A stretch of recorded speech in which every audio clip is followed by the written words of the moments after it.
How much do you think tanking is hurting the NBA right now, too, and what we're seeing, like we saw with that Jazz and Orlando game a week ago? How much do you think that's hurting the game? I can't wait until professional sports in the United States adopts a European model, especially like a Premier League model, and they start doing relegation. The day you start doing relegation, everything changes. Everything will change. Outspoken with Dan Cilio, only on SportsGrid. Well, I ended up adding this since our show started here, Rohit, but his points prop tonight at 20.5 is the same number from the Iowa State game. That's a bit of a mistake, right? When we consider the gap in opponents here. I think Peterson specifically steps up. He needs to. I think he kind of owes this team a great performance. Game time decisions, only on SportsGrid.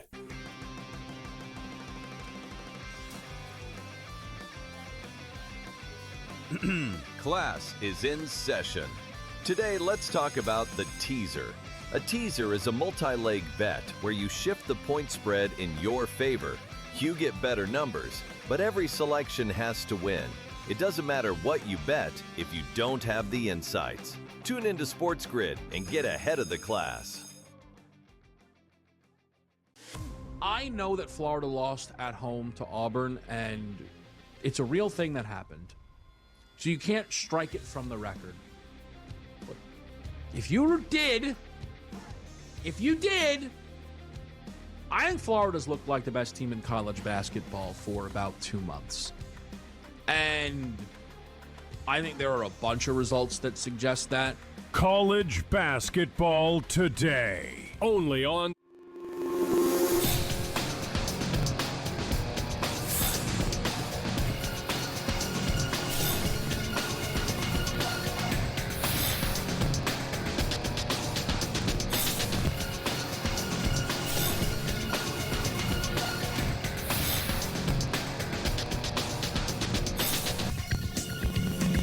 Good afternoon. Welcome to NewsWire here on SportsGrid. I'm Craig Mish. Great to be back with you. We've got the latest in the National Football League. Lots of news and notes, some trades, free agency set to start. We have it all covered for you here on the show. In addition, a big golf tournament coming up this week. We will get a preview with Brady Cannon on the program. Also, Simon Applebaum of the podcast tomorrow will be televised. We'll also check in on the Atlanta Braves with Grant McCauley. That and a whole lot more with the latest in the NBA on this edition of the show. But the National Football League stealing some headlines here in the offseason with free agency set to begin, getting a little more clarity as to which direction teams are headed. We found out that the Chiefs and Rams are headed maybe in different directions. Who knows? The Chiefs trade one of their best players on defense. Trent McDuffie is headed to the Rams for a first-round pick, 29th pick in the 2026 draft. Also, some other little factors involved, including a 5th-round pick, 6th-round pick, and a 3rd-round pick in 2027. But let's be real here. I think at this point, the Chiefs probably looking to get a little bit younger in the defensive backfield, and the Rams all in once again on trying to win a Super Bowl. We'll also have some notes on Kenneth Walker. We'll get to that here in just a second. But first, in case you watched the show yesterday, you may have seen this, that Nevada and Kalshi going toe-to-toe. Now the state of Michigan doing the same. Michigan filing a lawsuit against Kalshi for operating in their state. For Michigan, they sue first in the state, and then they go to federal court if needed. And that's what happened in Massachusetts as well. It's possible that there will be no Kalshi and there will be no prediction markets in the future if this indeed comes to fruition. Also, yesterday, we found out that a brand new broadcaster is taking over play-by-play duties when NBC Sports carries the Major League Baseball package this season. Jason Benetti of the Detroit Tigers will be their #1 play-by-play caller on television this season. That also includes Sunday Night Baseball on NBC. All right, back to the NFL here for a minute. This was the story yesterday that I would say probably caught no one by surprise. Kyler Murray's time with the Arizona Cardinals has officially come to an end, if not sooner. March 15th is the guaranteed money that he would be paid. He won't. It's $19.5 million. So they release him next Wednesday or try to make a trade, but that's not going to happen. We know how these things go. The player gets released, signs with somebody else. Kyler Murray's tenure in Arizona coming to an end. And by the way, prediction markets have the odds on this as well. Right now, it would appear, at least according to Kalshi, the Vikings have the best shot to land him, 40%, as you can see there. and the Jets 19%. Jets, by the way, were the favorite yesterday, so updating that today, it looks like Arizona, at least currently, with the highest percentage. Murray, by the way, was the number 1 overall pick in the draft, Rookie of the Year, 2-time Pro Bowler, 87 starts, 20,000 passing yards, 32 rushing touchdowns, but you see that big number there, 0 playoff wins. That's in your bottom right corner of your screen there, along with 60 interceptions. Also, Daniel Jones could be staying in Indianapolis unless somebody wants to pay him $37 million next season. Franchise tag, or they're calling it actually the transition tag for Daniel Jones. That's where he's going to be. So unless the team gives him a multi-year deal with more money, Jones will be back at quarterback for $37 million with the Colts next season. Also, some players that were not tagged with the franchise transition or anything else, so they'll head to free agency. As I mentioned, Kenneth Walker of the world champion Seattle Seahawks, he's a free agent. So is Alec Pierce of the Colts, Travis Etienne of the Jaguars, and Trey Hendrickson of the Bengals. Hendrickson, of course, had wanted a long-term deal. He'd wanted a trade. He waited a couple of years, finally got his wish. By the way, Walker would become the 4th player to win the Super Bowl MVP and begin the following season with a different team. You may remember Larry Brown, the Super Bowl MVP. Remember that a long time ago with the Cowboys? Ended up signing with the Raiders. Desmond Howard also was Super Bowl MVP, went somewhere else too with the Packers. Dexter Jackson with the Tampa Bay Buccaneers. Feels like the Raiders, I think, may have gotten all 3 of those players. Dexter Jackson, Larry Brown, Desmond Howard, all in the history books. Last year, Kenneth Walker had 65 carries, 313 yards, and 4 touchdowns in the playoffs. He was fantastic for them with Zach Charbonnet on the mend, and Charbonnet probably takes over as their starting running back next season. Also, Trey Hendrickson, as I said, going to become an unrestricted free agent, so he'll have no shortage of suitors. Bit of a surprise yesterday. The Bears thought they had their long-term center signed up for years, Drew Dalman, but he's retiring at the age of 27. No reason given here. He just signed a 3-year, $42 million contract. Also, the Giants announced they're going to release linebacker Bobby Okereke, and Oriki was set to make $14.46 million last season. A lot of money on the show here today. All right, you know who was money yesterday? Cleveland Cavaliers. They were 2.5-point underdogs to the red-hot Detroit Pistons, and they took care of business. Maybe James Harden is the truth for this team. 18 points, 5 rebounds, 7 assists. When he plays, the Cavs win. Evan Mobley also had 18 points, 5 rebounds, and 4 assists. And Kenny Atkinson certainly happy with his team performance coming out with the victory. Down a few guys, but no, it's a good win. I wish we did a better job in the fourth quarter of taking care of the ball. They turned up their heat.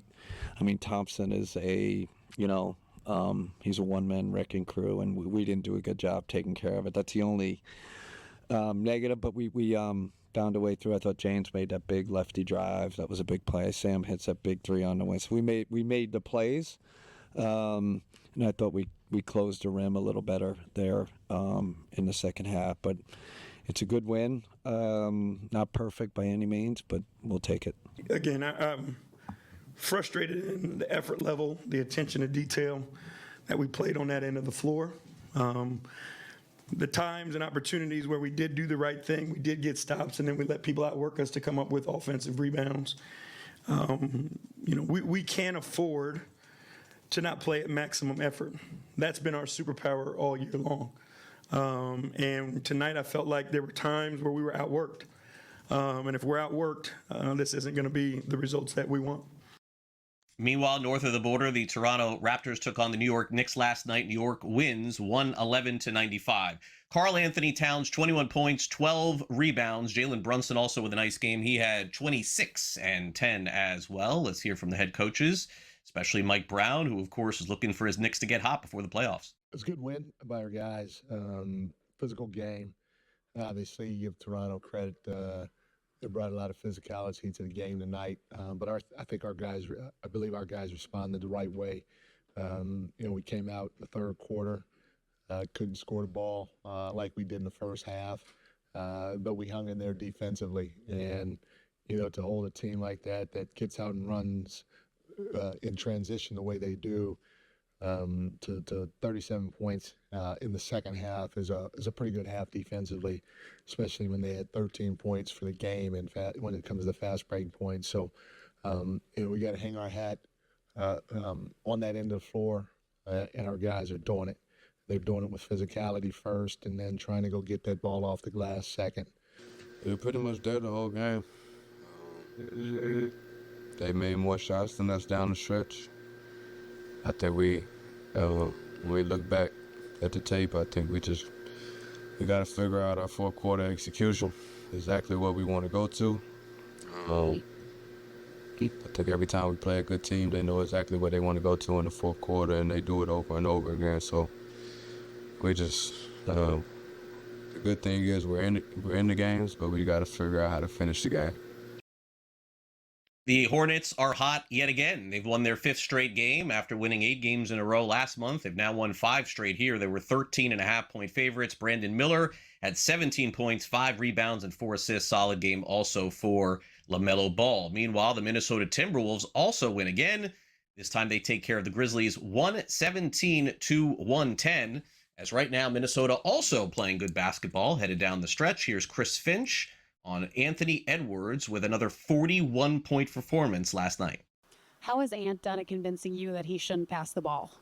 I mean, it's not tennis. So, like, it's basketball, and there's 5 guys out there. And, you know, I trust Anthony, and he's been doing a really good job all season with making the right decisions for the most part, and he needs to continue to do that. And, you know, and I thought tonight he did a good job, you know, when they put 2 on him at the end. So, yeah, so. Guess who won again last night in college basketball? That would be Miami, Ohio. And yes, another close game. They beat Toledo 74-72. That means the 19th ranked team is 30-0 on the season as they wrap up the regular season title. We'll take a quick time out here on NewsWire. We'll talk some Braves baseball with Grant McCauley up next.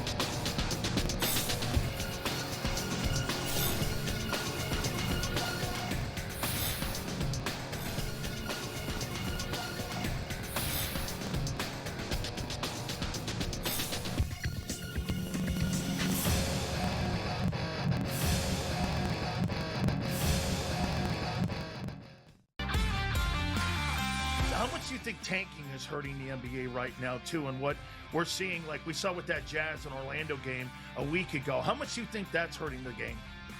I can't wait until professional sports in the United States adopts a European model, especially like a Premier League model, and they start doing relegation.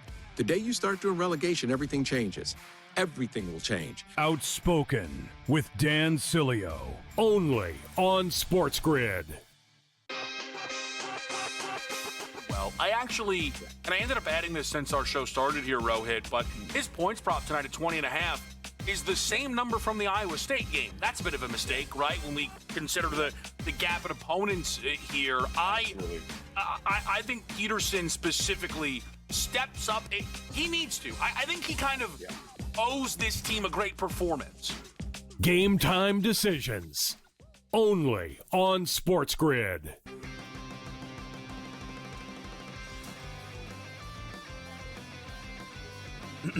Class is in session. Today, let's talk about the teaser. A teaser is a multi-leg bet where you shift the point spread in your favor. You get better numbers, but every selection has to win. It doesn't matter what you bet if you don't have the insights. Tune into SportsGrid and get ahead of the class. I know that Florida lost at home to Auburn, and it's a real thing that happened. So you can't strike it from the record. But if you did, I think Florida's looked like the best team in college basketball for about 2 months. And I think there are a bunch of results that suggest that. College basketball today, only on SportsGrid.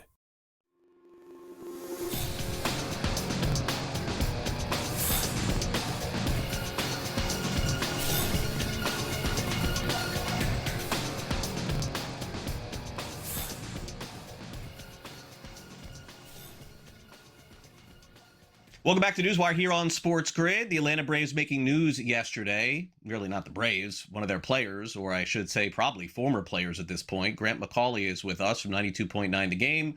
When he is covering the Braves, he's having a blast. When he's opening up wax packs, also doing the same. But this is not why we thought we would have Grant on the show today to break down what happened yesterday with Jurickson Profar. This is one that is honestly stunning, Grant. I mean, Profar got suspended, apologized, did the whole, redemption tour, And then here we are again. I just can't believe this. Yeah, I mean, 11 months later, we're sitting in the exact same spot having the same kind of discussion about where Jurickson Profar is, or more importantly, where he's not going to be. And that's in the lineup for the Atlanta Braves. But this time, it's for 162 games. So yeah, this is the latest in a string of unfortunate news, I'll call it, this spring. Normally, you can look at injuries and you understand that that's going to be part of the season. But suspensions, it just rings differently, especially when you're talking about the second time in as many years for the same player. And now where the Braves go to kind of fill some of the offense that they were expecting to get from Jurickson Profar, it's going to put more on other players. Obviously, they've got a talented roster, but this is not the kind of thing that you want to hear ever. And for Jurickson Profar, it's inexplicable, I think, at this point. Yeah, I mean, it really is, because when you think about it, this guy signed a contract that was going to pay him millions and millions of dollars. The Braves at least will recoup some of this. I guess the question is, Grant, looking at it now, better to find out before the season if Alex Anthopoulos maybe can pull some 11th hour trade before the year to get some help. I know he did that in advance of Profar last year. I think he kind of felt like something was about to happen. It sure felt like that. I know they got Mike Yastrzemski, but I don't think that was the reason they signed him. They just signed him to play every day. Yeah, I feel like they signed Mike Yastrzemski to make them better in the outfield. And last year, and then you wouldn't think about a group that's headlined by Ronald Acuna Jr., who did play just half a year last year, but also includes Michael Harris and others that, hey, you're not going to get the outfield production that you need to from that group. But the Braves were one of the least productive outfields in baseball. So to get a power guy like Yastrzemski that could play all three spots, plus Profar, plus Harris, plus Ronald Acuna Jr. for a full year, you felt pretty good about that. Now, all of a sudden, you don't have Profar in the mix. And I think Yastrzemski is going to be a big key part of this. He hits righties extremely well. I think he profiles as a very good hitter at Truist Park. I know that he's been in San Francisco for a very long time. This can be a little bit friendlier for the left-handed hitter, but can you find a complement, a hedge for him against righties? Perhaps that's out there. Or with this $15 million that the Braves no longer have to spend on Profar, could they push those funds towards the starting rotation, which has already lost Spencer Schwellenbach and Hurston Waldrop, and we haven't even played a regular season game yet. So Alex Anthopoulos will have an opportunity to do something with this money. What exactly and when exactly are the questions I think the Braves and their fans are going to be asking themselves. Yeah, let's go back to the pitching staff. We just showed it there, Grant, for a second, and we showed on the graphic there. I mean, certainly Chris Sale, who signed that contract extension, is going to front that rotation without a doubt. And then there's probably questions, I think, with the rest of the pitchers. They could be awesome, but then again, you really never know. Strider was one of the best pitchers in baseball before injury. He didn't have the season that he wanted to last year, but that does happen a year after injury. And certainly have guys on the back end like Holmes and Elder that can hopefully, for the Braves, pick up the slack a little bit.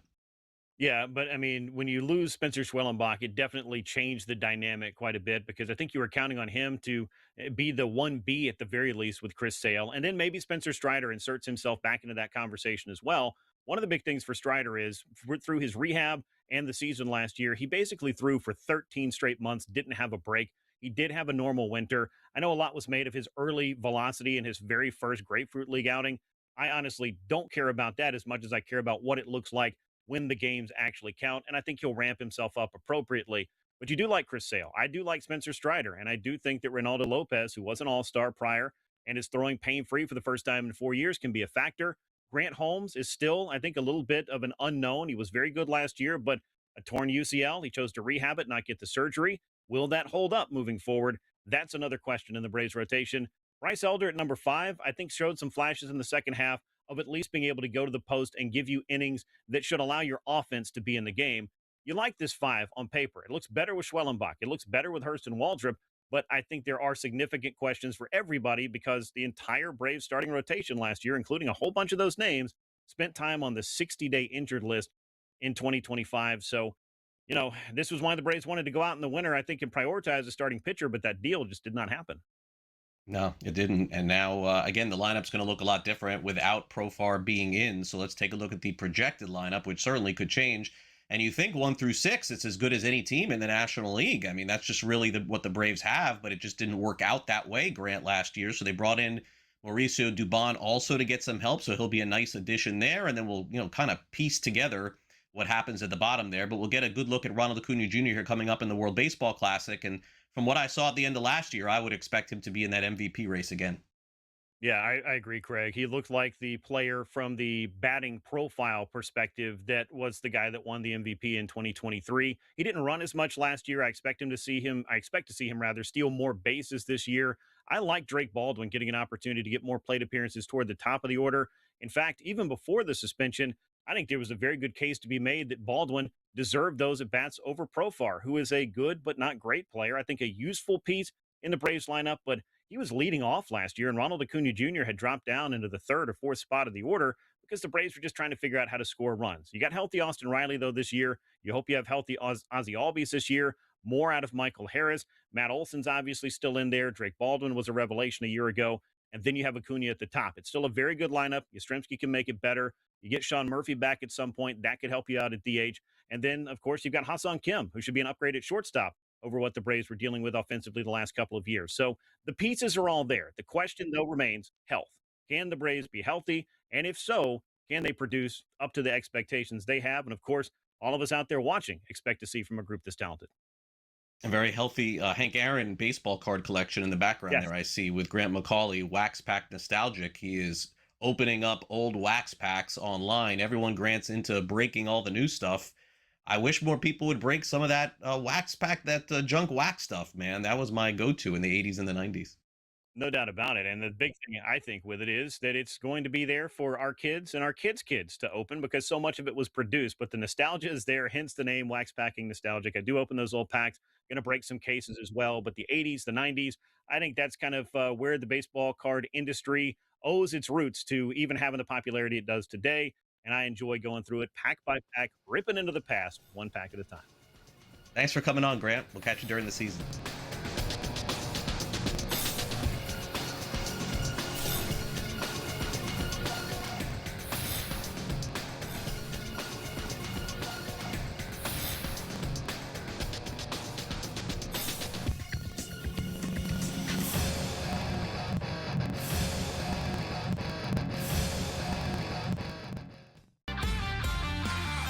How much do you think tanking is hurting the NBA right now, too? And what we're seeing, like we saw with that Jazz and Orlando game a week ago, how much do you think that's hurting the game?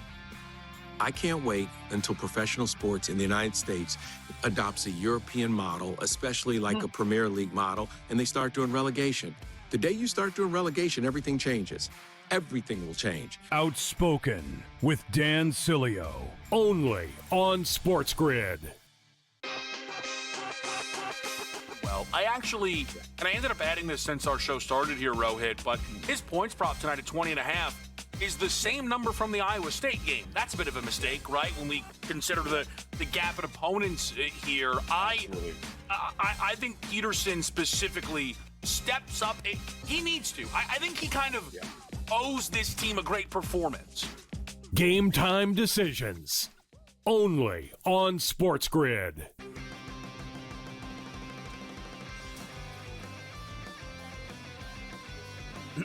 Class is in session. Today, let's talk about the teaser. A teaser is a multi-leg bet where you shift the point spread in your favor. You get better numbers, but every selection has to win. It doesn't matter what you bet if you don't have the insights. Tune into SportsGrid and get ahead of the class. I know that Florida lost at home to Auburn, and it's a real thing that happened. So you can't strike it from the record. But if you did, I think Florida's looked like the best team in college basketball for about 2 months. And I think there are a bunch of results that suggest that. College basketball today, only on SportsGrid.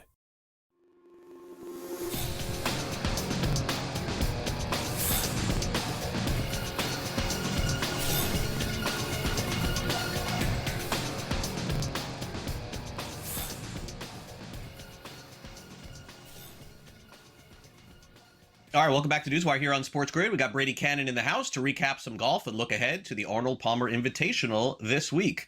What's going on, Brady? Great to catch up with you. Cognizant Classic going on in my neck of the woods here. A little bit of another surprise winner on the tour. I guess we're getting used to that, aren't we? Yeah, and unfortunately, not so much of a surprise to see Shane Lowry melt down at the end of the Cognizant Classic. I mean, we have seen him, kind of unravel when he should have had that tournament in hand at least a couple times, if not more now. I feel bad for the guy. And a lot of people are jumping right back on him this week at the Arnold Palmer, where he's had success before. He's been great on the Florida swing for the last handful of years or so. But a lot of people banking on a rebound for Shane Lowry after that really tough loss last week. Yeah, and that's the thing is that Brady, why does this happen with Lowry so often? I know people were pointing it out on social media, giving him a hard time, but what do you think it is about his game that doesn't lead him to put it away? I don't know. People talking about, he's been great in the Ryder Cup when he has that support of teammates. The last time he won on the PGA Tour was in a team event with Rory McIlroy. He hasn't won since he won the Open Championship, a major, at Royal Portrush in 2019. That's the last individual win that he has. And, I think once he is able to do it again, that will free him up quite a bit. But boy, getting there looks like it's going to be awful difficult. I mean, he had a 3-shot lead with 3 holes left to play last week? Crazy. And hits a number of balls in the water. Yeah, that was pretty shocking. Yeah, it was. All right, so on to the Arnold Palmer Invitational. They used to call this Bay Hill, of course, in Orlando, where Scottie Scheffler is once again the favorite. So let's take a look at the odds board. Scottie at plus 350. We have Rory at 10-1, Fleetwood 20-1, and then we go beyond that for some potential long shots here, Brady. How do you see this course this week? And let's get into some of the potential winners. Well, it's once again that situation where you have Scottie and Rory so short at the top that you're getting a lot of nice prices on some of the very best players in the world. This is a signature event. There's only 72 people in the field. There will be a 36-hole cut where the top 50 in ties will make it, and also anybody within 10 shots of the lead, just like we saw a couple weeks ago at Riviera. Another big boy tournament, a lot of big boy golf going on right now. Pebble and then Riviera here at Arnie's Place, the Players Championship next week. The Masters is right around the corner. I did not land on Scottie. He's won here twice. I know some sharp people like him this week, but I think you can almost pick anybody else on the board and get really good value because, like I say, when those two guys at the top are in the field, it really inflates some of the numbers on the rest of the guys. Yeah, and I think in this tournament in particular, you're getting some of the best golfers, Brady, in the world at this point. So as we dive into some of the odds and some of the players that you like, when you handicap this event specifically, what are you looking for? It's one of those situations, Craig, where you've got to do everything well, kind of like a major championship. The fairways are narrow, the greens are huge, they're firm, they're fast. You're going to have to chip, you're going to have to putt, you're going to have to hit the long irons. I mean, you got to do everything well here. And I went with Tommy Fleetwood at 20-1. Not many people in the world doing everything better than he is right now. I played Hideki Matsuyama. Now, he's been a little bit loose off the tee. Everything else has been money. But if he can get the driver figured out this week, I think he's going to be in the mix. I think he's one of the few people in the world that can challenge Scottie Scheffler, and we've seen him do it before. And then Matt Fitzpatrick has been as hot as anybody right now. He's a very popular pick this week, which scares me a little bit. But Fitz has been playing great. So Fleetwood, Fitzpatrick, and Matsuyama, and then a couple of longer bombs on Robert McIntyre and Nikolai Højgaard, who seem to make a lot of sense to me here this week. There's a lot of connection with success in links golf and British Opens and the Scottish Open and playing over across the pond in the wind. You're familiar with the wind in the Florida area, of course, Craig. Yep. And both Robert McIntyre and Nikolai Højgaard have really excelled in that environment. So I think that can transfer over here at Bay Hill. All right. Well, Brady, good luck with all of the picks this week, and we'll check back in next week as we are creeping closer, of course, to the big Masters tournament coming up next month. Thanks again. Sounds good, my friend. Let's see if we can get a winner. All right, Brady Cannon joining us. Coming up next, Sam McQuillan hits us up with legal sports reports, information, and news. Very specifically, we touch on DraftKings with a super app. What's that all about? We'll tell you next. Download the SportsGrid app for iOS and Android. Just take out your phone and scan that QR code, the SportsGrid app, free. Just download it now. We'll be right back. Thanks, Brady.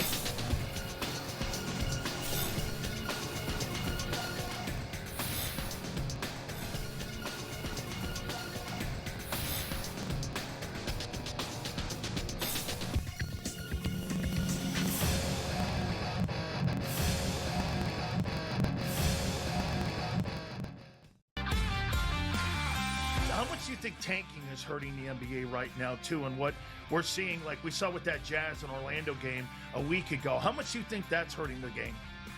I can't wait until professional sports in the United States adopts a European model, especially like a Premier League model, and they start doing relegation. The day you start doing relegation, everything changes. Everything will change. Outspoken with Dan Cilio, only on SportsGrid. Well, I ended up adding this since our show started here, Rohit, but his points prop tonight at 20.5 is the same number from the Iowa State game. That's a bit of a mistake, right? When we consider the gap in opponents here. I think Peterson specifically steps up. He needs to. I think he kind of owes this team a great performance. Game time decisions, only on SportsGrid.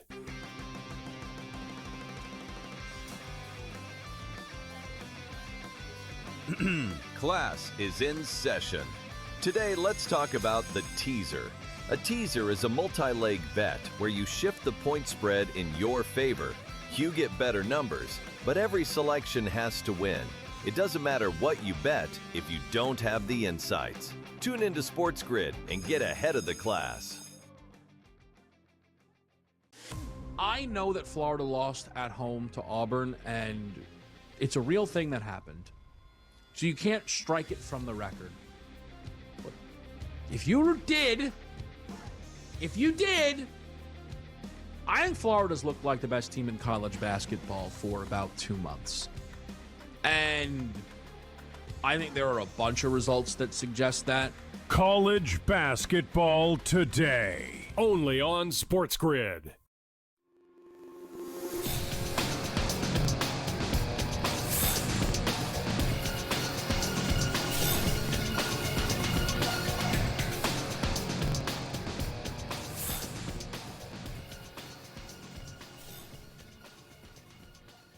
Welcome back to NewsWire here on Sports. Great to have Sam McQuillan in the house from LegalSportsReport.com, as Sam has news on a brand new super app. I've never heard of this before. I've heard of the Super Bowl. I've heard of Super Wildcard Weekend. Of course, I've heard of Superman, but Sam's going to tell us more about this DraftKings super app. What's so super about it? Yeah, the DraftKings super app, which was just announced this week, is really just a combination of DraftKings Sportsbook, its chief product, DraftKings iCasino, its online casino, daily fantasy sports, and of course, prediction markets, because we all know, Craig, it wouldn't be a show if we didn't mention prediction markets. And that's really the focus of this super app. Again, DraftKings has all these apps and different products. It's now working on putting them together in one seamless experience where one wallet can be used across all of these features. But more importantly, I think, is just wherever you are in any state, in any jurisdiction, all you have to do is open up the DraftKings app, and if your state allows sports betting, it'll direct you to DraftKings Sportsbook. If you live in a state now like California, where sports betting is not legal, and you want to bet on sports, it'll automatically direct you to the DraftKings prediction market, which DraftKings revealed how it's going to look. Looks almost exactly like how its sportsbook looks. So functionally, it'll be like if you're a sports bettor, you're always on DraftKings Sportsbook. It's just the back-end mechanics that are different. Obviously, prediction markets, very different than sports betting on the back end. But DraftKings really with this move is trying to make it so the consumer can really not see a difference between the two. At least that's my read on it. It is offering the same odds in the same way, in the same manner, which is a little bit different than how Kalshi and Robinhood and Polymarket have been moving so far, although, those prediction market platforms have also been moving towards increasingly looking like sports betting. There's all the lawsuits going on of, is this sports betting, is it not? But for DraftKings, they're looking at it as about a $10 billion opportunity to expand their total addressable market, getting into states that doesn't have sports betting. This is just another way they're trying to leverage that and really capitalize on the opportunity. They also announced with this super app, which is going to be available around March Madness, I'm told, is that they're moving a lot of their in-house trading and pricing capabilities, everything that has made it a really good sports book, over to its prediction market, which right now relies on third-party technology. It's not dissimilar from when sports betting first launched in the States. a lot of companies like DraftKings were using third-party technology where they couldn't adjust their pricing themselves, where they couldn't customize the products themselves. It's one of the reasons we saw, them able to offer things like same-game parlays, which really took off. Now it's really trying to do that with its prediction market service as well. So it's going to invest a lot of money in that as well. It'll still be the same DraftKings features and everything, just under one app. Roll out during March Madness, and then they'll really try to ramp it up before NFL season, which is when they want to be in front of those states like California, where they're offering what looks like sports betting, even though we all know it's technically not for some reason. And that's a bunch of mishigas we can get into on another topic, I'm sure. But it's just another move where a sports betting company is doubling down on prediction markets that look like sports betting. Yeah, I like Michigas. That works for me for sure, Sam. Okay, let's get to Louisiana sports betting bill that could potentially limit or maybe even ban player props. And this is certainly targeted at collegiate athletes, Sam. At this point, they're doing everything possible to protect their interests. Yeah, we're now seeing another state in Louisiana moving forward with legislation which would ban not only player props, but all prop bets in the state, as well as micro bets, those very bets that were identified just a few months ago in the Cleveland Guardians scandal with Emmanuel Clase and Luis Ortiz, who've been accused of, rigging pitches and intentionally throwing in the dirt or throwing balls to cash in for bettors and a manipulation scheme. Of course, we had the NBA prop betting scandal, whatever you want to call it, with Jonte Porter about a year ago, the Terry Rozier news. So now lawmakers are really starting to, take attention to this, take notice, and propose legislation that would ban these kind of things. It obviously is not something the sports betting industry wants. They want to be able to offer all these prop bets, especially because they're really popular with parlays, the highest margin bets that they take. So we're starting to see that point where we get friction from lawmakers proposing this stuff. Whether or not it passes will be a different kind of thing. We have to see and, wait and how the climate kind of works out, especially in Louisiana. Sports books really have a lot of lobbying presence in the state, although obviously their interests are maybe focused elsewhere right now with prediction markets and everything else going on. And then furthermore, one of these other bills from Louisiana would also ban or make it so sports books would automatically have to ban people who were deemed to harass athletes, which I think is a really good kind of no-brainer component, something that you might want to say, okay, maybe that's where sportsbooks can find a win with all the kind of bad press sports betting has got lately, if they automatically harass athletes. So that's a measure I think they'll probably get behind. We saw BetMGM, I think last month, announced that it's doing something similar on its book. I think it kind of reminds me of when states tried to ban credit card uses on sports books. A lot of the sports books themselves just automatically went ahead and banned it. So we'll see kind of what shakes out here with the rest of the legislature, but it's kind of a mixed bag so far in Louisiana in terms of new policies. And finally, can we read anything into this that Mississippi is getting closer to legalizing sports betting online? Because this story is one that just won't go away. They get closer and then they move further away from this. Now, to be clear, Mississippi does have in-person sports gambling, but they just have not been able to get this online. You know what, Craig? I think actually you can in this instance. It's not lost on me that we've talked about Mississippi going online for the past 4 or 5 years. It's kind of been the same story of the House passes a bill and then nothing else happens. The Senate doesn't move on it.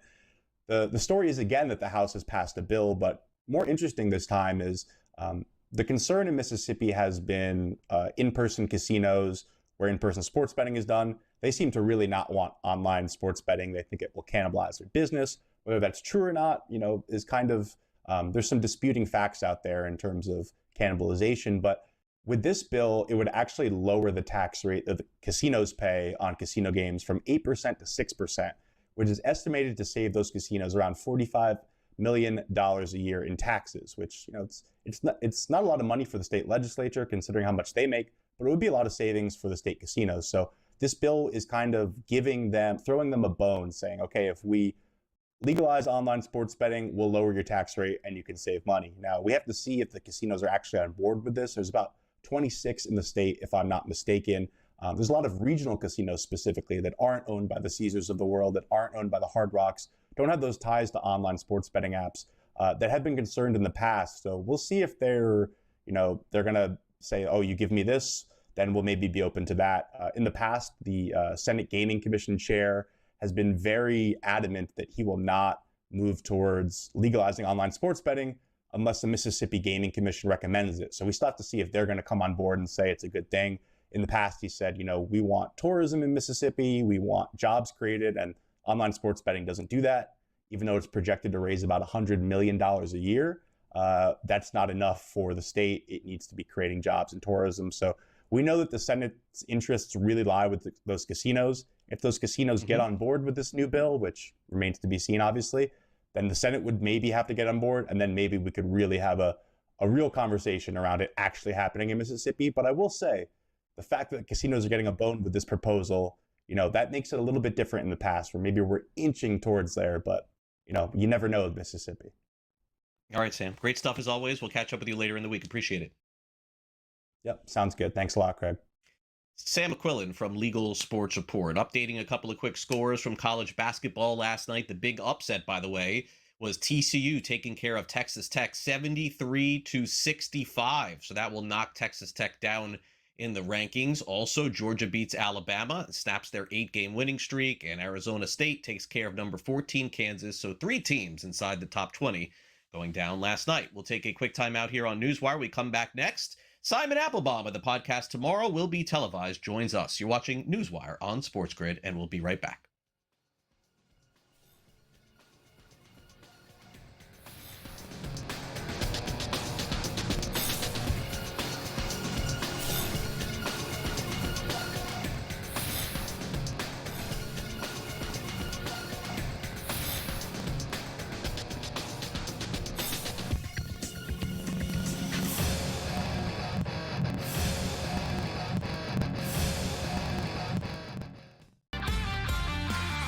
How much do you think tanking is hurting the NBA right now, too? And what we're seeing, like we saw with that Jazz and Orlando game a week ago, how much do you think that's hurting the game? I can't wait until professional sports in the United States adopts a European model, especially like a Premier League model, and they start doing relegation. The day you start doing relegation, everything changes. Everything will change. Outspoken with Dan Cilio, only on SportsGrid. Well, I ended up adding this since our show started here, Rohit, but his points prop tonight at 20.5 is the same number from the Iowa State game. That's a bit of a mistake, right? When we consider the gap in opponents here. I think Peterson specifically steps up. He needs to. I think he kind of owes this team a great performance. Game time decisions.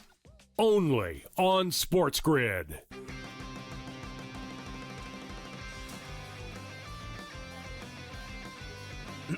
Class is in session. Today, let's talk about the teaser. A teaser is a multi-leg bet where you shift the point spread in your favor.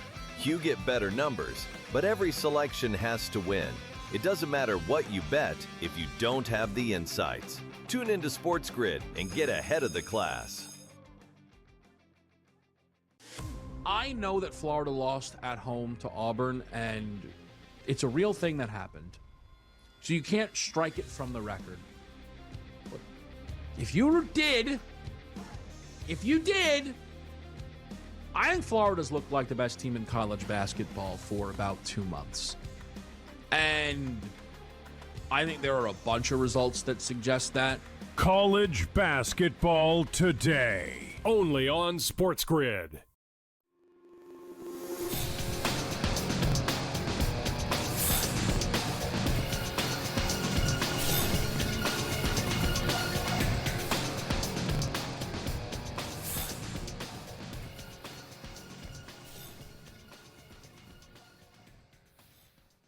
Welcome back to NewsWire here on SportsGrid. Simon Applebaum is with us from the podcast Tomorrow Will Be Televised to take a look at the ever-growing streaming landscape and exactly what these companies are up to. Simon now is with us from our studios in New York. Simon, great to have you back here on NewsWire. All right, let's get started here. Paramount Skydance, they now look like they're going to acquire Warner Brothers Discovery. There was some potential other companies involved, but what is the latest here? Well, the latest is, Craig, and great to be back with you, is that David Ellison, the head of Paramount Skydance, has a now clear lane to get all, and that is all of Warner Bros. Discovery. Of course, Netflix was in there all the way until late last week, and the big thing why Paramount Skydance has it all is because they would not give up. When the Warner Bros. Discovery Board of Directors wanted something from Paramount Skydance, they delivered. And it wasn't just about the $31 a share price. It was about all the other things to make sure that the financing to get all of WBD would come through. And when David Ellison finally did, at the time that Ted Sarandos, the co-CEO of Netflix, was in the White House trying to drive support for his deal for all of Warner Brothers without Warner Bros. Discovery cable networks, as it turned out, when the deal went through with Paramount Skydance, the WBD board said, yes, we're going for it. That was it. Now, Paramount Skydance has a clear lane to acquire WBD, and they hope to do it either by the end of the year or early next year. However, they've got to get through regulatory hurdles, and it looks like the California Attorney General, the Hollywood trade unions, Writers Guild, Directors Guild, and Screen Actors Guild, AFTRA, are all not in favor of the deal right now. They're very concerned about layoffs once the deal is completed.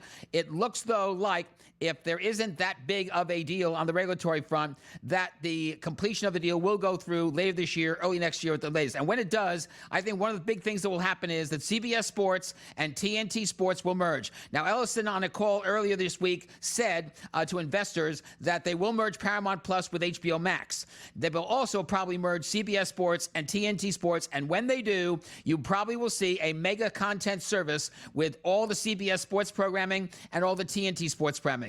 What's coming up with Martin Madness in about 2 weeks may be the last time you will see two separate organizations, CBS and Warner Bros. Discovery, TBS, TNT, True TV, carry the tournament. By this time next year, you could have it all under one umbrella, and you could also see under a mega content service, maybe making a deal with likes of a DraftKings, the likes of a BetMGM, the likes of a FanDuel, to try to create sports betting on the television set now that more and more people have the opportunity to do it with their voice and with their remote control using AI features like Alexa Plus, Copilot, or Gemini. Now, Simon, where does Netflix go from here? I know that they have opening night in Major League Baseball, so their sports content will get a boost. They've had some, of course, very big boxing matches as well and picking up other events. Is this something that you think they just push forward with some other sport or some other idea? What do you think happens here? Absolutely, Craig, especially when Paramount has already given them a $2.8 billion breakup fee in advance. So they've got another nearly $3 billion on top of $20 billion they want to spend this year on content to play with. Netflix will be just fine. They have a lot of irons in the fire. On the sports thing, you mentioned the opening day in baseball. They've got Home Run Derby. They've got, by the way, international rights to things like WWE, as well as other events. I think the World Baseball Classic, I believe they have international rights, while Fox has domestic rights. They also will be having a women's combat sports deal pairing Gina Caruso, formerly The Mandalorian, with Ronda Rousey, the former MMA and WWE superstar. So there's a lot of things they've got in the fire, and I think you will see more live sports content. They'll get pick and choose. You will see more live entertainment content, and also something else you might see is more scripted and unscripted programming. Finding Her Edge, the figure skating drama that ran before the Olympics, was a big hit for them. They've got Running Point, the basketball dramedy that's coming back this for their second season this spring. And I think you're going to see more scripted and unscripted shows that focus on various sports and various athletes. So they will be just fine. They have a lot of irons in the fire, and they're just going to proceed as if this deal to get WB never happened. Let's move back to NBC Universal here. The Winter Olympics were a smashing success. What about the Winter Paralympics? Is this going to be the same success for them in terms, well, I mean, asking for that to be the same success is probably a lot, but is this going to be a success for them? Let's put it that way. Yeah, it can be, Craig, if they publicize it. And the way it's going to work is that Peacock will carry the majority of the coverage, 270 hours plus.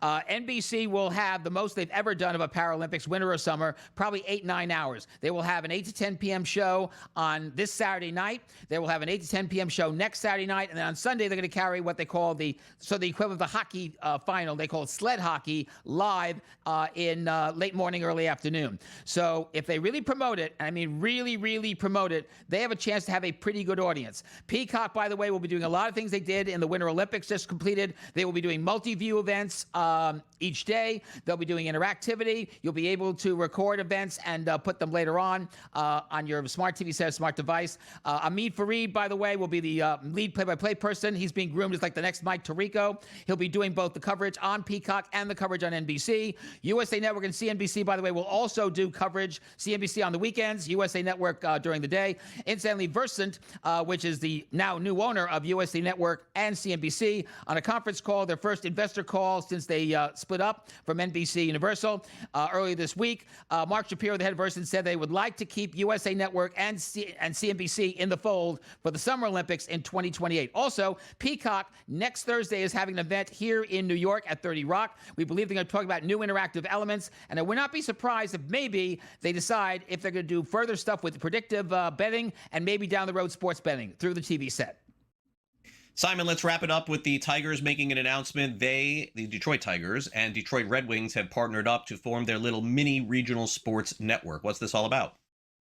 Detroit Sports Network is the game. It's about $19.99 a month, a subscription service, $19.99 a month, about $190 a year. Jason Benetti, who you talked about earlier in the show as being the new voice of Sunday Night Baseball, he will continue as the play-by-voice of the Tigers. And it will not be the Tigers, by the way. It will also be the Red Wings and hockey starting this fall. And again, you're going to be seeing more and more of these Major League Baseball teams that are coming off FanDuel Sports Network because they're not getting paid. They will do what the Braves will be launching soon, as well as the Tigers, and that is their own regional sports networks. Simon, as always, great to catch up with you here on NewsWire. We'll see you again next week. Thanks for coming on. You got it, Craig. Enjoy the rest of the week. All right, we'll take a quick time out, update you on some of the comings and goings in the World Baseball Classic as we return next here on NewsWire, exclusively on SportsGrid. We'll be right back to wrap it up next. Don't go away.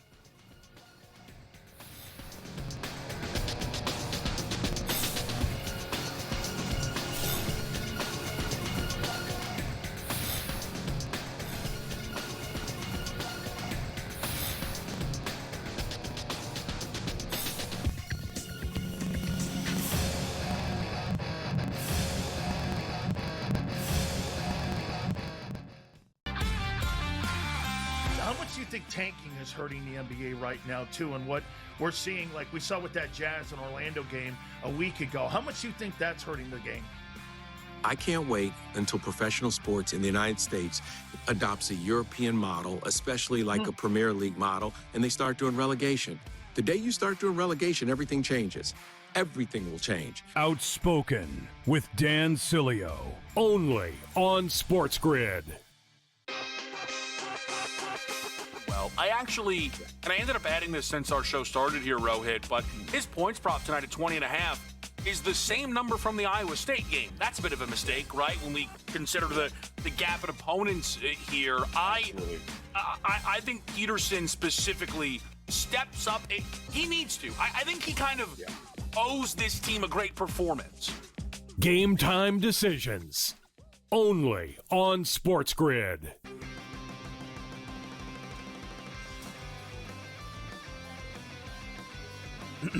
Class is in session. Today, let's talk about the teaser. A teaser is a multi-leg bet where you shift the point spread in your favor. You get better numbers, but every selection has to win. It doesn't matter what you bet if you don't have the insights. Tune into SportsGrid and get ahead of the class. I know that Florida lost at home to Auburn, and it's a real thing that happened. So you can't strike it from the record. But if you did, I think Florida's looked like the best team in college basketball for about 2 months. And I think there are a bunch of results that suggest that. College basketball today, only on SportsGrid.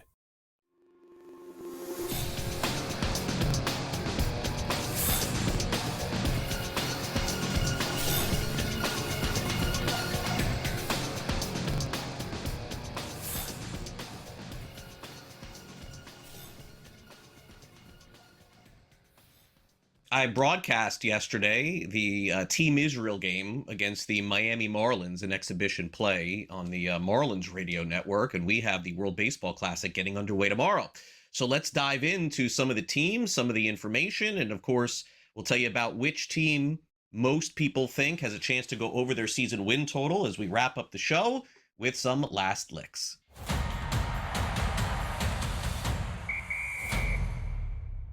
All right, Team USA playing the New York Giants yesterday. These teams are playing exhibitions, and it does seem like the WBC is picking up a lot of steam ahead of the WBC starting in Tokyo tomorrow and then everywhere else this weekend and next week. Team USA has set their starting pitchers for pool play. Now, again, you got to come out of pool play to get to the semifinals and finals, which will be at Lone Depot Park in Miami.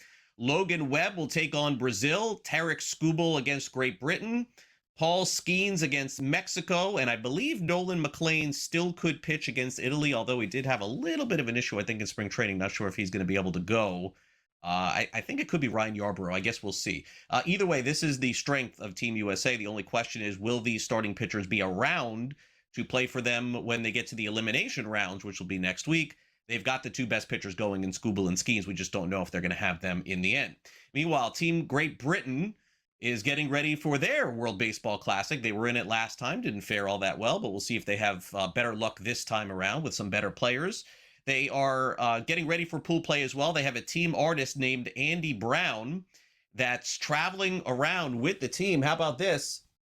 And painting during their workouts and games. I think Jazz Chisholm Jr. probably would like this one. Look at that cool little picture there that guy made, Andy Brown. This is the fun thing about international play. It's kind of like anything goes. And as you can see right there, if anything can motivate Great Britain or get them on the map, this is what they will do.